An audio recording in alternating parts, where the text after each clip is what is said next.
is it with alien queens? They're never nice. Empress of Mars, Series 10, Episode 9, The Ice Warriors are back! And yeah, so I was nervous going into this one.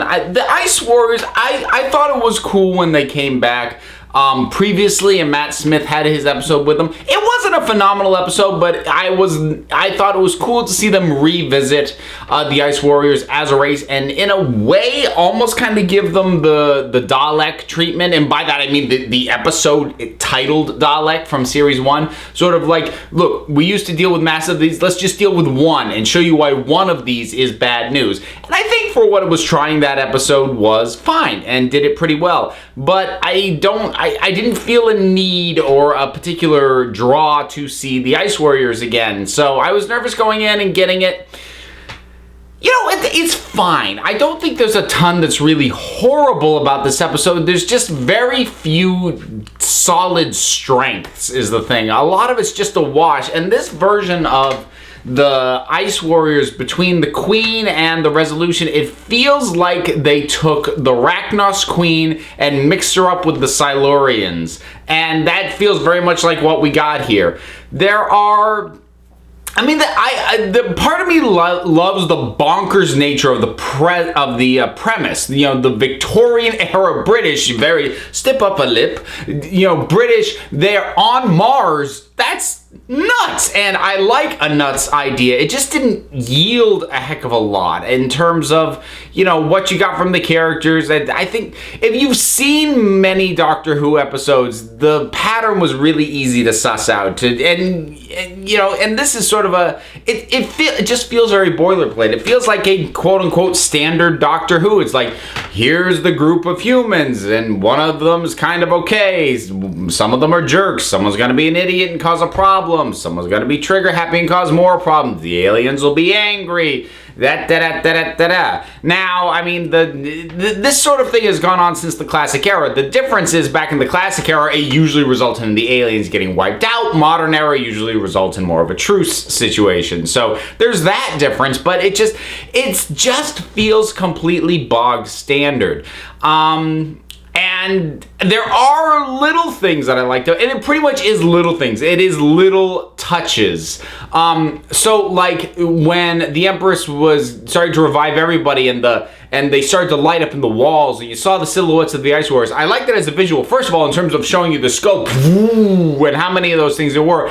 And I liked it as kind of a visual nod to Tombs of the Cybermen, which is a classic Doctor Who episode. You know, a story, one of the best second Doctor stories that you will ever see. Definitely seek that out if you've never seen it. But it felt like a fun nod to that. The Empress, I think she got a decent redesign, because the Ice Warriors were redesigned very minimally. They were kept pretty true to that original design, which is very dated and very hokey. They were able to streamline her enough, and honestly, kind of the Predator tendrils they gave her, which were kind of shiny and sparkly, that was a nice touch.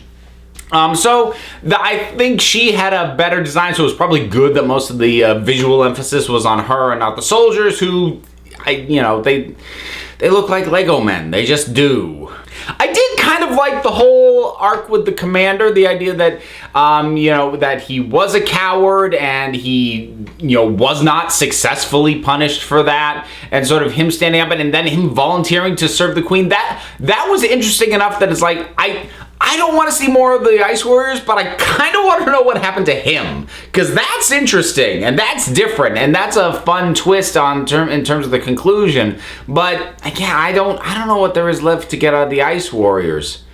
I really did love the moment with Missy and the Doctor and the TARDIS at the end, though, because there was something about it. It was very obvious she wanted out of the vault, and you knew Nardo was going to get her out, and, it was like, oh God, what's going to go wrong? But the idea that she just went to pick him up, and he said, I'm going to have to put you back in the vault, and she's like, I know.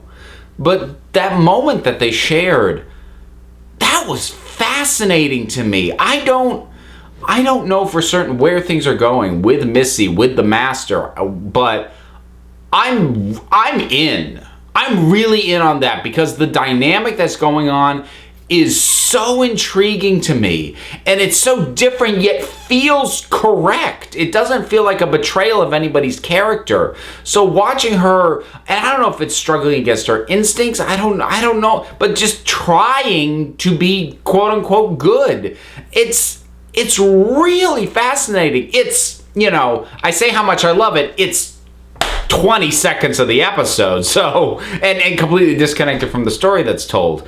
I have a feeling this is an episode that some people are going to legitimately hate. I think it depends on how much just kind of hokiness gets to you, because between how sort of kill them the queen is, and how shoot those bloody aliens the bad British commander was, and the look of the Ice Warriors. Between all that, I suspect this is an episode some people are going to legitimately hate, because none of those are particularly good elements. In my mind, none of them were bad enough to be worth hating. It's just a very forgettable episode. It's the sort of thing I'm never going to feel the need to ever watch again, but it's not something I can work up any kind of anger about either. It's just kind of...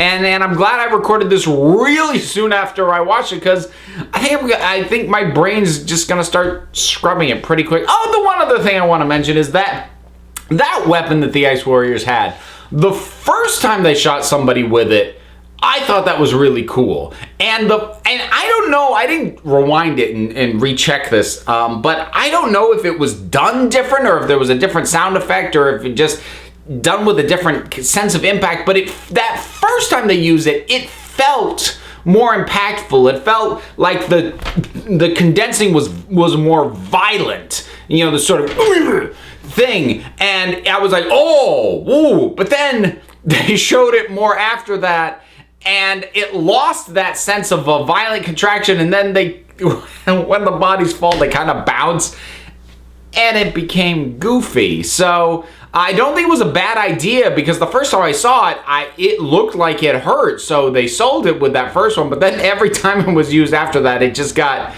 sillier and sillier and sillier. So again, that's one more thing. I don't hate that. There's almost nothing I like about this episode, but I don't hate it. It doesn't leave enough of an impact for me to work up a good, healthy amount of bile against it. It's just... It was. I will say, so far for me, easily the worst episode of this series so far. But I mean, given that I have really been enjoying this series, that still doesn't mean, I don't hate it. It's just way down there. Now, if you haven't been enjoying this series already, I have a feeling this episode was probably really painful for you. But what were your thoughts on Empress of Mars? Whatever they were, drop something down in the comments and let's talk about it. Don't forget to like, subscribe, check me out on Twitter at Council of Geeks. Give a listen to the Council of Geeks podcast, available on iTunes and Stitcher. I am also one half of the Punch Like a Girl podcast, also available on iTunes and Stitcher. So give a listen to those, give me your thoughts, and until next time, this council is adjourned.